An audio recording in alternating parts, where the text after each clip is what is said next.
Welcome to our online service with Church at SwanMead. It's fantastic to have you with us here today. We're going to be looking at an amazing story today about doubting Thomas.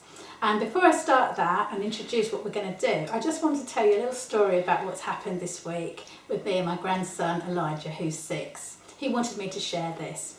For the first time, he got into bird watching. We were looking in the garden and we were doing it as part of our homeschooling. And anyway, I remembered we had a pair of binoculars hidden somewhere in the house, tucked away, we hadn't used for ages. And this is the pair of binoculars. And when Elijah looked through these binoculars for the first time, his reaction was, "It's incredible!"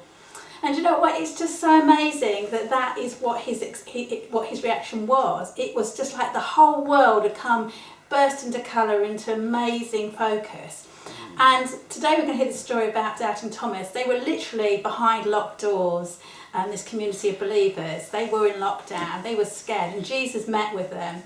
And Thomas said he wouldn't believe unless he could actually put his hands and his fingers, into where Jesus had been hurt by the cross. And anyway, Elijah, going on with the story of Elijah, my little grandson, he also said something that was really, really precious. As we were listening to the birds, he said, "Nanny, I really think that the birds are singing to God. I really do."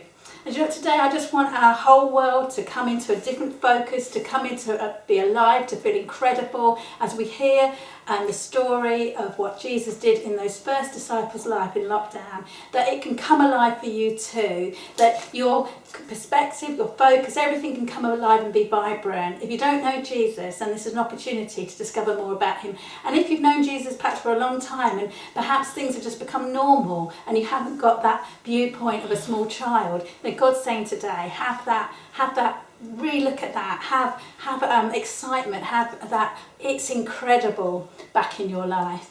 Anyway, I'm just going to hand over to Blake and Naomi for worship, and we'll have an incredible time with that. And then Mark is going to be preaching from John 20 about doubting Thomas, as I said. But please, as part of us being able to share the good news of Jesus, please like, subscribe, share, whatever you can.